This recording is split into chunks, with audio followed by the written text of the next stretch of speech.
How's it going, everyone? In this video, we have some big news on Rhea Ripley, an ex-WWE star set to debut in AEW soon, and a whole lot more. But before we begin, please make sure to drop a like on this video. I would really appreciate it.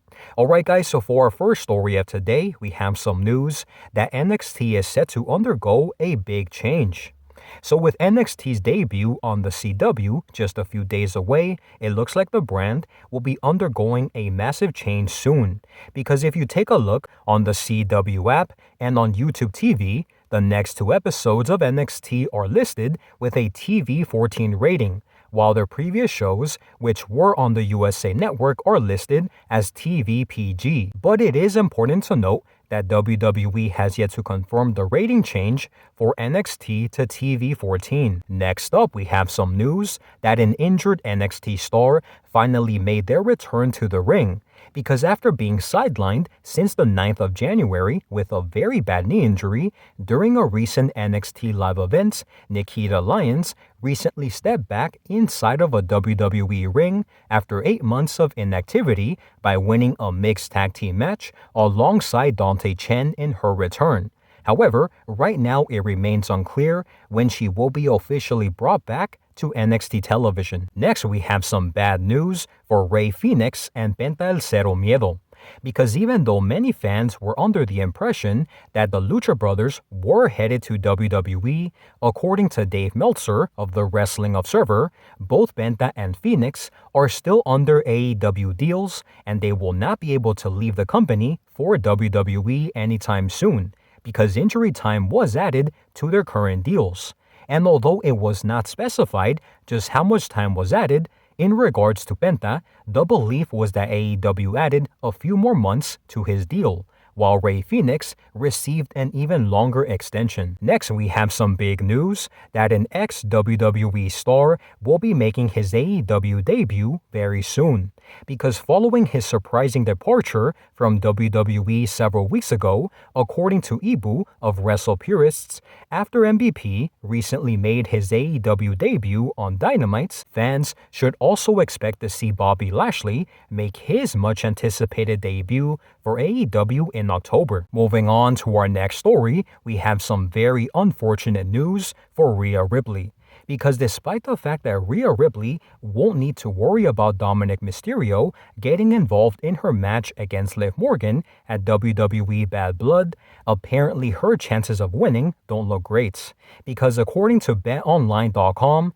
as of this moment, Liv Morgan is still the favorite to walk out of WWE Bad Blood as the Women's World Champion. So now guys, I want to give you my thoughts and opinions on all of the stories that we discussed today. Starting off with our first story, we did talk about NXT potentially moving to a TV14 rating. Now if you check out on the CW app and also on YouTube TV, the upcoming 2 episodes of NXT are no longer listed as TV PG.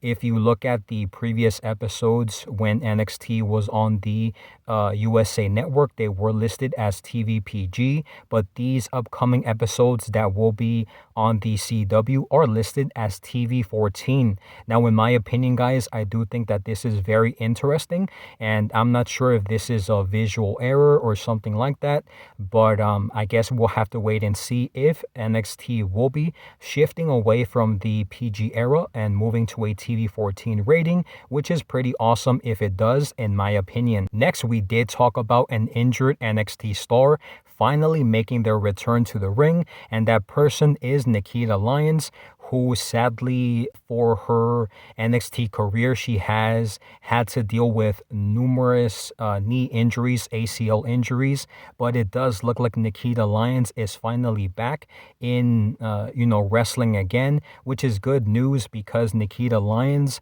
when she initially made her NXT debut, she had a lot of fans and she was a very popular star. However, due to injuries, there was an obvious setback. Now that Nikkita Lyons is back in a WWE ring, hopefully she is able to wrestle and not get injured, because I do think that Nikkita Lyons has a ton of potential to be a major star in NXT and also to the main roster when she eventually moves there. The other story that we talked about was on the Lucha Brothers. Some pretty bad news for the Lucha Brothers because, as we all know, basically Penta and also Rey Fenix did not hide the fact that they wanted to leave AEW and move to WWE. However, that does not seem to be the case, or at least it won't be happening anytime soon, because apparently AEW, Tony Khan, has added injury time to their current deals. Now, as it pertains to Penta El Cero Miedo, for him, he was only given a few more months for his current deal. However, when it comes to Rey Fenix, more time was added to his deal because he was out of action, I believe, for 6 months. So if this is to be the case, then Rey Fenix and Penta El Cero Miedo won't be going to WWE anytime soon, and it remains to be seen when exactly their deals will expire with AEW, because specifics were not mentioned. The report just said that months were added to their deals, so it remains to be seen just how long they will have to stay in AEW. Next, we also talked about an ex-WWE star set to make his AEW debut soon, and that person is Bobby Lashley. Now, the only person that would be missing is Shelton Benjamin, which I'm pretty sure he will end up signing with AEW as well. And I think that Bobby Lashley could be a very big star for AEW and Tony Khan, but it all depends on how he is booked. So I do think that having MVP Bobby Lashley and potentially Shelton Benjamin in AEW is a very big win for Tony Khan. So hopefully he has very good things planned for the trio when they all debut for the company. The other story that we talked about was on Rhea Ripley, and sadly it does look like Rhea Ripley will be losing again to Liv Morgan, and this is numerous times now that Rhea Ripley has gotten the opportunity to retain her world championship from Liv Morgan. But according to betonline.com, they are listing Liv Morgan as the heavy favorite to retain her title. And I do think that despite the fact that Dominic Mysterio will be unable to help Liv Morgan, I'm pretty sure that the other members of the Judgment Day will get involved in the match, and in order to help Liv Morgan retain her title. And I do think that I'm not sure what WWE will have in store for Rhea Ripley, because that is multiple losses to Liv Morgan. So I don't know if they're going to continue this feud. But in my opinion, guys, I am still very much interested in Liv Morgan and Rhea Ripley, so I wouldn't be too, mad if they wanted to prolong this angle between them, because I do think that they have done a very good job booking Liv Morgan as the heel and Rhea Ripley as now the babyface. So with that being said, guys, that is all of the news that we have for today. Thank you so much for watching, and I'll see you on the next one.